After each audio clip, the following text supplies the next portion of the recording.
Hello friends, welcome back. അപ്പോൾ ഇന്നത്തെ recipe നുറുക്ക് ഗോതമ്പ് പായസമാണ്. ഓണം സ്പെഷ്യൽ ആയിട്ടുള്ള റെസിപ്പിയാണ് കേട്ടോ. നല്ല ടേസ്റ്റുള്ള, നല്ല ഈസി ആയിട്ട് ഉണ്ടാക്കിയെടുക്കാൻ പറ്റുന്ന ഒരു മെത്തേഡാണ് പറഞ്ഞിട്ടുള്ളത്. നല്ല രുചിയാണ്. ടേസ്റ്റിന് ഒട്ടും കോംപ്രമൈസ് ഇല്ലാതെ എളുപ്പത്തിൽ നുറുക്ക് ഗോതമ്പ് വെച്ച് എങ്ങനെയാണ് പായസം ഉണ്ടാക്കാൻ നോക്കാം. ഞാനിവിടെ എടുത്തിട്ടുള്ളത് 250 ഗ്രാം നുറുക്ക് ഗോതമ്പാണ്. ഒരു 1/2 കിലോ പാക്കറ്റിൻ്റെ പകുതി ഭാഗം, അതായത് 1/4 കിലോ 250 ഗ്രാമാണ് എടുത്തിട്ടുള്ളത് കേട്ടോ. അപ്പോൾ ഇത് തന്നെ അത്യാവശ്യം പായസം ഉണ്ടാവും. ഇതൊന്ന് നമുക്ക് ആദ്യം തന്നെ കുതിർത്തി വെക്കണം. കുതിർത്തി വെക്കണില്ല എന്നുണ്ടെങ്കിൽ കുക്കറിലിട്ടൊന്ന് വേവിച്ചെടുത്താലും മതി. ഇത് കുതിർത്തി വെച്ചാൽ പെട്ടെന്ന് വെന്ത് കിട്ടും. നമ്മൾ പായസം ഉണ്ടാക്കുന്ന പാത്രത്തിൽ തന്നെ ഇട്ട് നമുക്കിതൊന്ന് വേവിച്ചെടുക്കാം. അതുകൊണ്ടാണ് കുതിർത്തി വെക്കുന്നത്. ഒരു 30 മിനിറ്റ് കുറച്ചധികം വെള്ളം എടുത്ത് കുതിർത്തി വയ്ക്കുക. ഇനി ഇതിലേക്ക് ഞാൻ എടുത്തിട്ടുള്ളത് പരിപ്പാണ്. കടലപ്പരിപ്പ് അല്ലെങ്കിൽ ചനാ ദാൽ എന്ന് പറയാം. അപ്പോൾ തുവരപ്പരിപ്പോ സാമ്പാർ പരിപ്പോ അല്ല, നമ്മുടെ കറിക്ക് ഉപയോഗിക്കുന്ന പരിപ്പാണ്. ഒരു 2 ടേബിൾ സ്പൂണാണ് എടുത്തിട്ടുള്ളത്. ഒരുപാട് ആവശ്യമില്ല. ഇതും കുറച്ചധികം വെള്ളത്തിൽ ഒന്ന് കുതിർത്തി വയ്ക്കുക. ഒരു ചെറിയ ബൗളിലിട്ട് കുതിർത്തി വയ്ക്കുക. അപ്പോൾ ഇതൊരു 30-40 മിനിറ്റ് കുതിർത്തി കിട്ടിയാൽ പെട്ടെന്ന് വേവിച്ചെടുക്കാൻ പറ്റും. ഇനി ഞാൻ ഈ ഒരു പായസത്തിലേക്ക് മധുരത്തിനായിട്ട് എടുത്തിട്ടുള്ളത് ശർക്കരയാണ്. ഇതൊരു 3 കട്ട ശർക്കര എടുത്തിട്ടുണ്ട്. അപ്പോൾ ഇതൊന്ന് ഉരുക്കിയിട്ട് നമ്മൾ ഇതിലേക്ക് യൂസ് ചെയ്യുന്നത്. ഈ ശർക്കര നല്ലപോലെ ഒന്ന് ചെറുതായിട്ടൊന്ന് ഉടച്ചെടുക്കണം. കട്ട് ചെയ്തിട്ടോ ഗ്രേറ്റ് ചെയ്തിട്ടോ എടുത്തതിന് ശേഷം ഇതിലേക്ക് കുറച്ച് വെള്ളം കൂടി ചേർത്തിട്ട് നന്നായിട്ടൊന്ന് ഉരുക്കിയെടുക്കുക. അപ്പോൾ ശർക്കരപ്പാനി റെഡിയാക്കുമ്പോൾ ഇതിലേക്ക് വെള്ളം ചേർക്കുമ്പോൾ ശ്രദ്ധിക്കണം. ഒരുപാട് വെള്ളം ആവാൻ പാടില്ല. ഒരു കപ്പ് വെള്ളമൊക്കെ ചേർത്തിട്ട് നമുക്കിതൊന്ന് ഉരുക്കിയെടുക്കാം.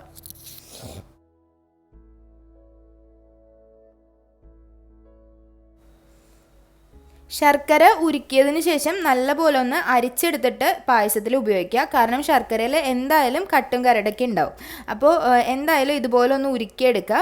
കളറൊന്ന് മാറിക്കഴിയുമ്പോഴത്തേക്കും നല്ലപോലെ ഒന്ന് ഉരുക്കി കഴിയുമ്പോൾ അത് സ്ട്രെയിൻ ചെയ്തിട്ട് മാത്രം യൂസ് ചെയ്യുക. അപ്പോൾ അരമണിക്കൂറിന് ശേഷം നുറുക്ക് ഗോതമ്പ് നല്ലപോലെ വീർത്ത് വന്നിട്ടുണ്ട്, നല്ലപോലെ കുതിർന്ന് വീർത്ത് വന്നിട്ടുണ്ട്. അപ്പോൾ ഈ ഒരു ഗോതമ്പ് നമുക്ക് പെട്ടെന്ന് തന്നെ വേവിച്ചെടുക്കാൻ പറ്റും. പിന്നെ നമ്മൾ ഈ കുതിർത്തി വെച്ച വെള്ളത്തിൽ നന്നായിട്ടൊന്ന് കഴുകി പിഴിഞ്ഞ് വേണം നുറുക്ക് ഗോതമ്പ് എടുക്കാനായിട്ട്. ഞാനിവിടെ ഒരു ഉരുളി എടുത്തിട്ടുണ്ട്. അപ്പോൾ ഈ ഒരു ഉരുളിയിലാണ് പായസം റെഡിയാക്കുന്നത്. അപ്പോൾ അതിൽ തന്നെ ഇട്ടിട്ടാണ് ഞാൻ ഈ ഒരു നുറുക്ക് ഗോതമ്പ് വേവിക്കുന്നത്. അപ്പോൾ നുറുക്ക് ഗോതമ്പ് അതിലേക്ക് ചേർത്ത് കൊടുക്കുക. നന്നായിട്ട് സോക്ക് ചെയ്ത് വെച്ച നുറുക്ക് ഗോതമ്പ് നന്നായി പിഴിഞ്ഞ് കഴുകി എടുത്തിട്ടുള്ളതാണ്. ഇതിലിപ്പോൾ വെള്ളമൊന്നുമില്ല. ഇനി നമ്മൾ ഇതിലേക്ക് കുറച്ച് വെള്ളം കൂടി ചേർത്തിട്ട് ഇത് നന്നായിട്ടൊന്ന് വേവിച്ചെടുക്കണം.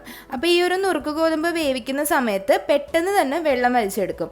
അപ്പോൾ ഹൈ ഫ്ലെയിമിൽ വെക്കരുത്. ഒരു മീഡിയം ഫ്ലെയിമിൽ വെച്ചിട്ട് നമ്മൾ കുറച്ചധികം വെള്ളം തന്നെ ഉപയോഗിച്ചിട്ട് ഇതൊന്ന് വേവിക്കാം. ഇതൊന്ന് വെന്ത് ഒരു 2-3 മിനിറ്റ് കഴിയുമ്പോഴേക്കും തന്നെ ഇതുപോലെ ആയി വരും. പെട്ടെന്ന് തന്നെ വെള്ളം വലിച്ചെടുക്കും. സാധാരണ നമ്മൾ ഓട്സ് ഒക്കെ വേവിക്കുന്നത് പോലെ ഈ വെള്ളം കുറവാണെങ്കിൽ ഇതുപോലെ നന്നായിട്ട് വെന്ത് കുഴഞ്ഞ് വരും കേട്ടോ.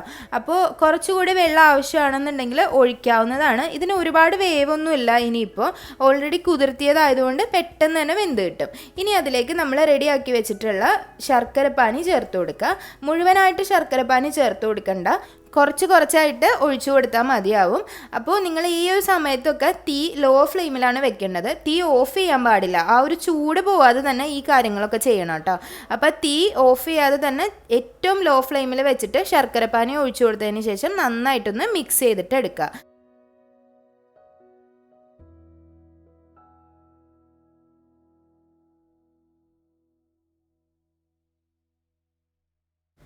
കുതിർത്തി വെച്ച പരിപ്പ് ഞാൻ മുന്നേ വേവിച്ച് വെച്ചിട്ടുണ്ടായിരുന്നു. അത് വേവിച്ചിട്ടുള്ളത് കുറച്ച് വെള്ളത്തിൽ, അതുപോലെ ഒരു ചെറിയ കഷ്ണം ശർക്കരയും കൂടി ചേർത്തിട്ടാണ്. ഒരുപാട് വെള്ളം ചേർക്കരുത്. ഒരു കപ്പ് വെള്ളത്തിൽ ആ പരിപ്പ് കൂടി ഇട്ടിട്ട് ഒരു പാനിലോ മറ്റോ വെച്ചിട്ട് ഒന്ന് വേവിച്ചെടുക്കുക. ഒരു കഷ്ണം ശർക്കര കൂടി ഇടുക കേട്ടോ. അപ്പോൾ ഞാൻ ശർക്കരപ്പാനി ഇട്ടതിന് ശേഷം ഇത് നന്നായിട്ടൊന്ന് ചൂടായി തിളച്ച് വരുന്നുണ്ട്. അപ്പോൾ അടിയിൽ പിടിക്കാതിരിക്കാൻ ശ്രദ്ധിക്കുക കേട്ടോ. ഇടയ്ക്കിടയ്ക്ക് ഒന്ന് ഇളക്കി കൊടുക്കുക. ഇനി നമ്മൾ വേവിച്ച് വെച്ചിട്ടുള്ള ഈ പരിപ്പ് കൂടി ഈ സമയത്ത് ഇതിലേക്ക് ചേർത്തിട്ട് നന്നായിട്ടൊന്ന് മിക്സ് ചെയ്തിട്ട് എടുക്കുക.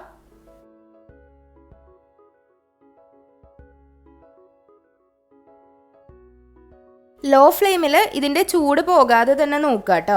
ഇനി നമുക്ക് ഇതിലേക്ക് ഫ്ലേവറിങ്ങിനായിട്ട് ചേർത്ത് കൊടുക്കുന്നത് ജീരകപ്പൊടിയും അതുപോലെ ഏലക്കപ്പൊടിയുമാണ്. അപ്പോൾ എൻ്റെ അടുത്ത് അത് പൊടിയായിട്ട് ഇല്ലാതിരുന്നതുകൊണ്ട് ഇതുപോലെ ഒരു 3 ഏലക്കയും 1/2 ടീസ്പൂൺ അളവിൽ ജീരകവും കൂടി ഒന്ന് പൊടിച്ചിട്ട് ഇതിലേക്ക് തന്നെ ഇട്ട് കൊടുത്തിട്ട് നന്നായിട്ടൊന്ന് മിക്സ് ചെയ്തിട്ട് എടുക്കുക.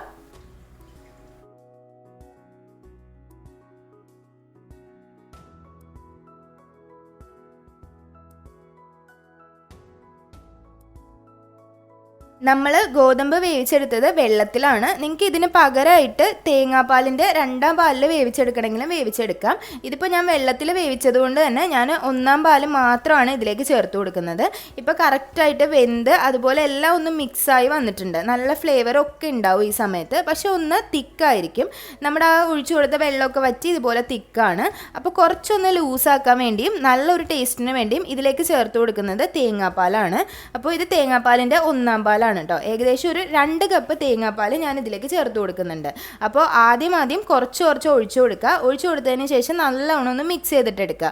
മിക്സ് ചെയ്യുന്തോറും അതിൻ്റെ ക്വാണ്ടിറ്റി കുറഞ്ഞ് വരിക. നല്ലവണ്ണം ഒന്ന് തിക്കായി വരും.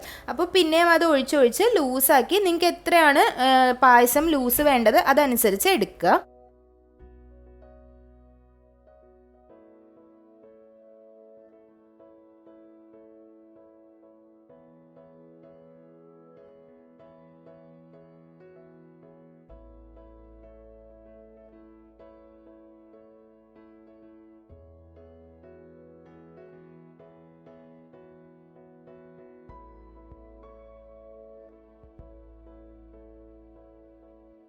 ഈ ഒരു പായസത്തിലേക്ക് 2 കപ്പ് അളവിൽ തന്നെ തേങ്ങാപ്പാൽ ഒഴിച്ചു കൊടുത്തിട്ടുണ്ട്.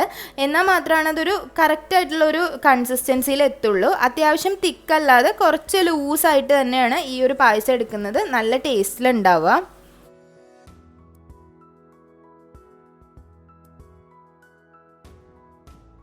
ഈ ഒരു നുറുക്ക് ഗോതമ്പ് പായസത്തിലേക്ക് ഞാൻ കിസ്മിസും കാഷ്യൂനട്ടും ഒന്നും ഇടുന്നില്ല.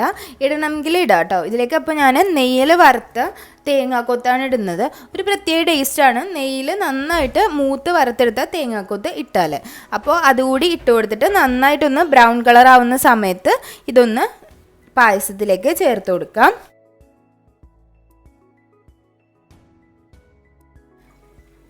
ഈ ഒരു തേങ്ങാപ്പാൽ ചേർത്ത് കൊടുത്തതിന് ശേഷം പായസം ഒരിക്കലും തിളപ്പിക്കാൻ പാടില്ല. ഒന്ന് ചൂടാക്കി എടുക്കാൻ മാത്രമേ പാടുള്ളൂ. അപ്പോഴേക്കും കളറൊക്കെ മാറി നല്ലൊരു കളറിൽ വന്നിട്ടുണ്ടാവും.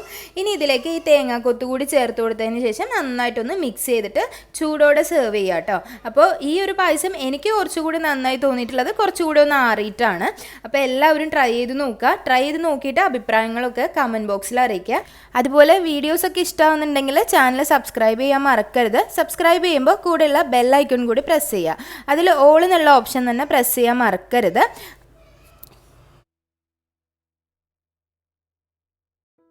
അപ്പോൾ എല്ലാവർക്കും ഹൃദയം നിറഞ്ഞ ഓണാശംസകൾ. അപ്പോൾ എല്ലാവരും ട്രൈ ചെയ്തിട്ട് അഭിപ്രായങ്ങളൊക്കെ പറയുക. അപ്പോൾ ഇനിയും നല്ലൊരു റെസിപ്പി ആയിട്ട് വരുന്നത് വരേക്കും താങ്ക് യു.